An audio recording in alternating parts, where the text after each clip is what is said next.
आज का ये वीडियो क्लास 11th के बच्चों के लिए होने वाला है। आज की इस वीडियो में हम क्लास 11th का ज्योग्राफी का आपका जो है important question, very important question का जो है हम सेशन चला रहे हैं, जिसमें जो है आपका चैप्टर नंबर 13 है। आज हमने लिया है महासागरीय जल, इस चैप्टर का नाम है।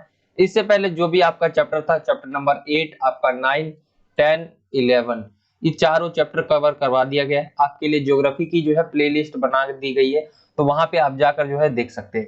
इस वीडियो में हम बात करेंगे महासागरीय जल, इस चैप्टर से क्या-क्या इंपॉर्टेंट क्वेश्चन हो सकते हैं जो आपके एग्जाम में बहुत इंपॉर्टेंट है। ठीक है, और ये वही क्वेश्चंस होंगे जो बहुत बार रिपीट हुए। यहाँ पर सबसे पहला जो क्वेश्चन ले रखा हमने, महाद्वीपीय ढाल क्या है। 2 अंक में ये क्वेश्चन पूछा जा सकता है। ठीक है, तो इस महाद्वीपीय ढाल क्या होता है, तो महासागरीय बेसिनों तथा महाद्वीपीय निमग्न तट के मध्य जो है स्थित भाग को जो है महाद्वीपीय ढाल कहते हैं। और इसकी प्रवणता जो है 2 से 5 के मध्य होती है। इसकी गहराई 200 से 300 मीटर के बीच होती है। तो महाद्वीपीय ढाल क्या होता है आपको समझ आ गया होगा। बेसिन होता है महाद्वीपीय, और निमग्न तट जो है इसके बीच का जो भाग होता है ये क्या कहलाता है, महाद्वीपीय ढाल कहलाता है। इसकी थोड़ी आप जो है ऊंचाई गहराई याद करके रख लेना, आपको 200 से 300 मीटर तक होती है। 2 अंक में पूछा जा सकता है आपसे ये क्वेश्चन। आगे बढ़ते, आगे आपका जो दूसरा क्वेश्चन लिया है, समुद्री टीला क्या है, उदाहरण सहित लिखना है आपको। तो समुद्री टीला नुकीले शिखरों वाला एक पर्वत है जो समुद्री तली से जो है ऊपर की ओर उठता है। देखिए यहाँ समुद्र है जैसे, ठीक है, और यही बीच बीच में आप देखे होंगे कि कहीं कहीं क्या है कि ऐसा जो है ऐसा ऐसा उड़ जाता है, तो जहाज ये आकर जो है इन्हीं से कभी कभी टकरा जाती है। ठीक है, तो ये तल से ऊपर की ओर उठता है, लेकिन महासागरीय सतह तक नहीं पहुंच पाता। ठीक है, सतह तक तो नहीं पहुंच रहा है, ये अंदर है तो नहीं पहुंच पाता। इसकी ऊंचाई समुद्री तली से 3000 से 4500 मीटर तक हो सकती है।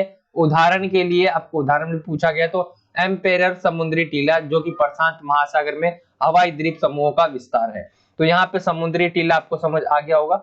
ये आपका क्वेश्चन बहुत इंपॉर्टेंट है, और ये भी आपका 2 अंक का ये आपका क्वेश्चन है।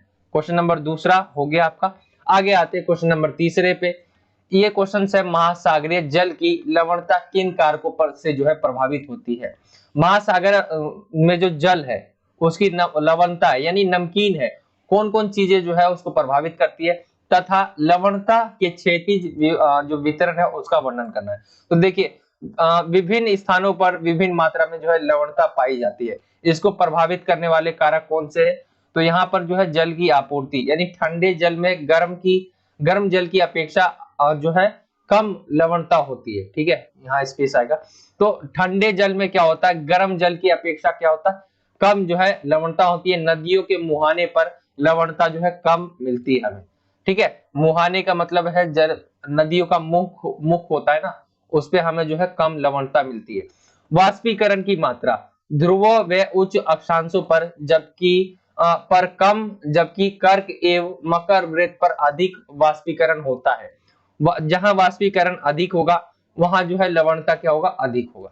वाष्पीकरण मतलब आप जानते होंगे, जल का भाप में बदलना, फिर बादल बनना, फिर वापिस आना। ठीक है, तो ये प्रक्रिया जहां पे ज्यादा होगी वहां क्या होगा, जल में जो है अधिक लवणता होगी। ठीक है, तीसरा जो है आपका महासागरीय धाराएं। जल ठंडी धाराओं में लवणता कम तथा गर्म धाराओं में अधिक पाई जाती है। तो ये आपके जो है लवणता जो है क्या क्या इसके प्रभावित करने वाले कारक थे। आई होप कि आपको समझ आ गया होगा। ये आपका जो क्वेश्चन था वो 3 अंक में आपसे पूछा जा सकता है। ठीक है, और ये बहुत इंपॉर्टेंट क्वेश्चन है। आगे चलते हैं, हम क्वेश्चन नंबर चौथे पे आते हैं। तो इससे पूछा गया ताप प्रवणता, ठीक है, तथा लवण प्रवणता में क्या अंतर है। ठीक है, थर्मोक्लाइन या हेकोक्लाइन। यहां से आपसे जो है ये भी पूछ सकता है, सिर्फ इन दोनों के नाम देकर आपसे पूछ ले या इन दोनों के नाम देकर पूछ ले, तो दोनों याद करके रखना है। तो ताप प्रवणता क्या होता है और ये क्या होता है, इनमें अंतर बताना है। तो ताप प्रवणता एवं लवण प्रवणता उस स्तर का द्योतक है जहां तापमान व लवणता में तेजी से क्रमशः गिरावट या वृद्धि होती है। समुद्र में ये दोनों परतें जो है 500 से 1000 मीटर की गहराई में पाई जाती है। आगे है आपका ताप प्रवणता, परत तेजी से गिरते हुए तापमान को दिखाती है, जबकि लवण प्रवणता तेजी से बढ़ती हुई लवणता को दिखाती है। ठीक है, देख ताप प्रवणता जो है परत तेजी से गिरते हुए तापमान को गिराती है। ठीक है, और जबकि ये जो लवण प्रवणता है ये दिखाती है पानी में जो है लवणता को जो है तेजी से जो है बढ़ती हुई दिखाती है। तीसरा आपका पॉइंट कहा गया है तापमान और लवणता दोनों ही समुद्री जल के घनत्व को जो है प्रभावित करते हैं, जिससे महासागरीय जल का स्तरीकरण होता है। उच्च घनत्व वाला जल निम्न घनत्व जो वाले के नीचे चला जाता है तथा महासागरों में जल धाराओं के जन्म का कारण बनता है। तो यहाँ पे ये आपका जो क्वेश्चन था चौथा, ये आपसे 3 अंक का पूछा जा सकता है और बहुत इंपॉर्टेंट क्वेश्चन है ये। ठीक है, तो रेडी कर लेना, जो मैं आपको क्वेश्चंस बता रहा हूँ इनको तो जरूर एक बार पढ़ के चले जाना है। क्वेश्चन नंबर 5वें पे आते हैं। ये क्वेश्चन जो है समुद्र से नीचे जाने पर जो है तापमान की किन परतों का सामना करेंगे, गहराई के साथ तापमान में भिन्नता क्यों आती है। देखिए हम ये समुद्र है, ठीक है, ये समुद्र है। अब इसके हम नीचे नीचे नीचे नीचे और नीचे नीचे नीचे नीचे जाएंगे, ठीक है, तो यहाँ पे आप देखोगे कि तापमान में परिवर्तन आएगा। ठीक है, यहाँ पूछा गया समुद्र से नीचे जाने पर तापमान में की किन परतों का हम सामना करेंगे, पहले तो परतें बताएंगे और गहराई के साथ साथ तापमान में भिन्नता क्यों आती है। ये क्वेश्चन जो पूछा गया वो पूछा गया 5 अंक में, बहुत इंपॉर्टेंट क्वेश्चन है ये, 5 नंबर में आने वाला। तो समुद्र में हजारों प्रकार के जीव जंतु व अन्य तत्व जो है समाहित है, जो कि समुद्री तापमान के द्वारा प्रभावित होते रहते हैं। जैसे जैसे हम समुद्र की गहराई की ओर बढ़ते हैं वैसे वैसे समुद्री तापमान में भिन्नता आती रहती है। समुद्र में नीचे जाने पर निम्नलिखित परतों का जो हमें सामना करना पड़ता है। पहला है प्रथम स्तर, इसमें फर्स्ट लेवल में आपका क्या होता है, तो ये महासागरीय जल का सबसे ऊपरी गर्म स्तर प्रदर्शित करता है। इसकी मोटाई लगभग जो है 500 मीटर होती है। यहाँ तापमान 20 डिग्री सेल्सियस से जो है -25 डिग्री सेल्सियस के मध्य रहता है।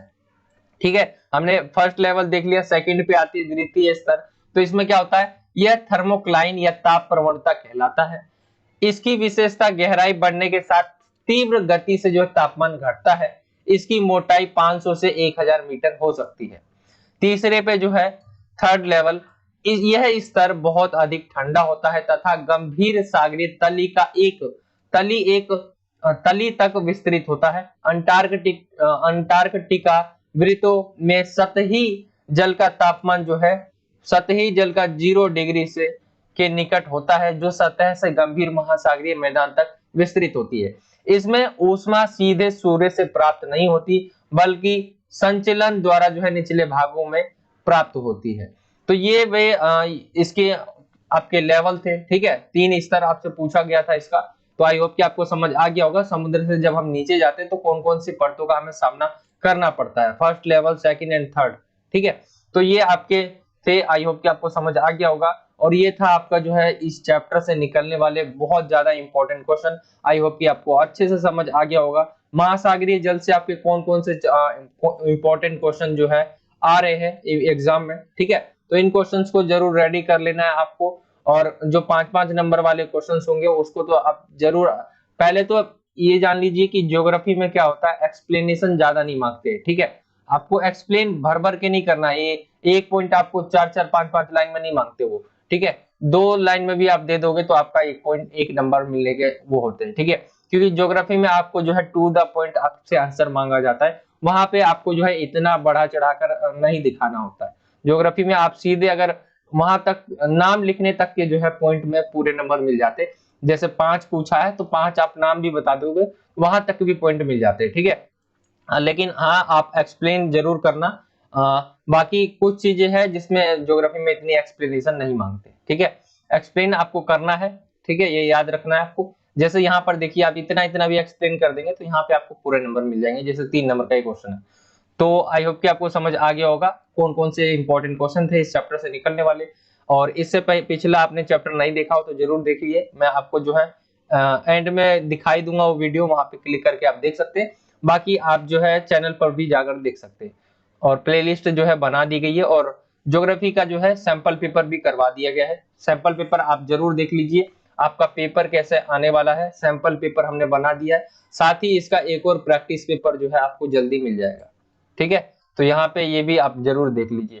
तो मिलता हूँ आपसे अगली और एक्साइटिंग वीडियो में, जब तक के लिए जय हिंद, जय भारत, वंदे मातरम।